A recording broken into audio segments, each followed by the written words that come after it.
નમસ્કાર ધોરણ 9 ના વહાલા વિદ્યાર્થી મિત્રો, આજે આપણે આ વિડિયો લેક્ચરની અંદર તમારું દ્વિતીય સત્રાંત પરીક્ષા જે ચાલુ થવા જઈ રહી છે તેમાં ગણિત વિષયનું પહેલું પેપર છે. તો ગણિત વિષયનું પેપર નંબર 1 નું સોલ્યુશન આજે આપણે જોવાના છીએ. આપણે આવા 3 પેપરો આપણી ચેનલ પર અપલોડ કરીશું. તેમાંથી તમારું 80% થી 90% મુખ્ય પેપરની અંદર પૂછાશે. ઓકે, તો ચાલો મિત્રો વિભાગ એ જોઈએ, જેમાં પહેલું છે યોગ્ય વિકલ્પ પસંદ કરવાના છે. જેમાં પહેલું, જો વર્ગમૂળમાં a સ્ક્વેરની n ઘાત હોય એના બરાબર b થતો હોય તો b ની 2n ઘાત બરાબર શું થશે? તો થશે a ની 2n ઘાત. બીજું છે 4x નો વર્ગ માઇનસ 28x વત્તા 49 બરાબર ખાલી જગ્યામાં કોનો વર્ગ આવશે? તો એમાં આવશે 2x માઇનસ 7 નો વર્ગ. ત્રીજું, સમબાજુ ચતુષ્કોણ ABCD માં ખૂણો a બરાબર ખૂણો b માઇનસ 30 અંશ હોય તો ખૂણો c બરાબર કેટલો થાય? 105. ચોથું છે, P કેન્દ્રિત વર્તુળમાં AB અને CD સમાન જીવાઓ છે. જો ખૂણો APB બરાબર 80 અંશ હોય તો ખૂણો PCD બરાબર કેટલો થાય? તો 50 થાય. ત્યાર પછી નીચે આપેલા વિધાનો સાચા બને તેમ કાઉન્સમાં આપેલા શબ્દોમાંથી યોગ્ય શબ્દ પસંદ કરી અને તમારે ખાલી જગ્યા પૂરવાની છે. જેમાં પહેલું છે, જો A વત્તા 3 અને 7 અને બીજું છે 8 અને B-2 સમાન બિંદુઓ દર્શાવતા હોય તો બિંદુ AB એ ખાલી જગ્યા ચરણમાં હોય તો પ્રથમ ચરણમાં હોય. છઠ્ઠું છે, જો ત્રિકોણ ABC સમરૂપ અથવા તો એકરૂપ ત્રિકોણ YZX હોય તો ત્રિકોણ XYZ માં AB ને સમાન હોય તેવી બાજુ YZ થશે. સાતમું છે, જે ચતુષ્કોણમાં સામસામેની બાજુઓની એક જ જોડ સમાંતર હોય તેને સમલંબ ચતુષ્કોણ કહેવામાં આવે છે. આઠમું, આપેલ ચતુષ્કોણમાં ખૂણો APB એ જીવા AB એ ગુરુચાપ પરના બિંદુ આગળ આંતરેલો ખૂણો છે. ત્યાર પછી ખરા ખોટા વિધાનો છે. જેમાં નવમું, બે છેદતી ભિન્ન રેખાઓ એક જ રેખાને સમાંતર હોઈ શકે તો સાચું. 10મું છે, સમાંતર બાજુ ચતુષ્કોણના વિકર્ણો પરસ્પર દુભાગ્ય છે તો સાચું.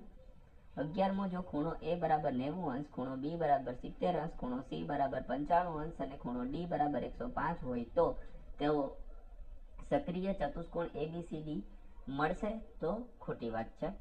નીચે આપેલા પ્રશ્નોને એક વાક્ય કે શબ્દમાં જવાબ આપવાનો છે. 12મો છે, બિંદુ 0 અને -18 કયા કિરણ પર આવેલા હોય તો OY' કિરણ પર.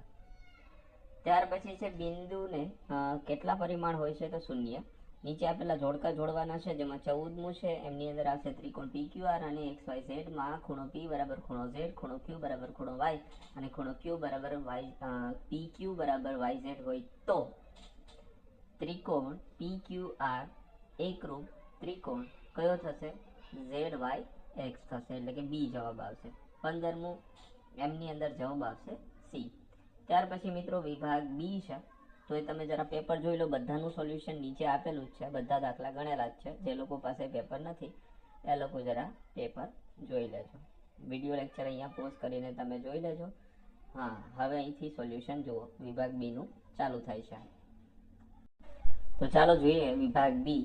નીચે આપેલા 9 દાખલા ગણવાના છે. જેમાં 16મો છે, સાદુરૂપ આપો. કાઉન્સમાં 3 વત્તા 5 વર્ગમૂળમાં 5 અને 4 માઇનસ વર્ગમૂળમાં 11. તો 3 છે, 3 કાઉન્સમાં 4 માઇનસ 11 માઇનસ વર્ગમૂળમાં 5 4 માઇનસ 11.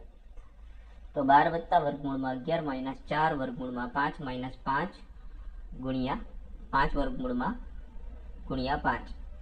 ત્યાર પછી 17મો છે, x વત્તા 2 એ x નો ઘન વત્તા 3x નો વર્ગ વત્તા 5x વત્તા 6 નો અવયવ છે કે નહીં તે ચકાસો.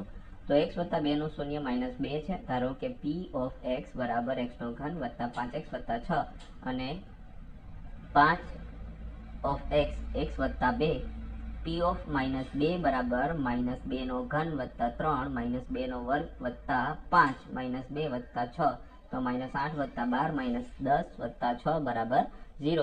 તેથી અવયવ પ્રમેય પરથી x પ્લસ 2 એ x નો ઘન વત્તા 3x નો વર્ગ વત્તા 5x વત્તા 6 નો અવયવ છે. વળી 5 કાઉન્સમાં -2 વત્તા 2 બરાબર 0. તેથી x વત્તા 2 એ અવયવ છે. 18મું છે, બિંદુઓ 4 0 અને વર્ગમૂળમાં 2 4 વર્ગમૂળમાં 2 એ સમીકરણ x - 2y બરાબર 4 ના ઉકેલ છે કે નહીં તે ચકાસવાનું છે. તો તે પણ આપણે સરસ રીતે ચકાસેલું છે. દરેકે દરેક દાખલો આવી રીતે વ્યવસ્થિત ગણેલો છે. તો મિત્રો હવે અહીંથી ધીમે ધીમે સ્ક્રોલ કરતા જઈએ છીએ, જે તમારે જોતું જવાનું છે.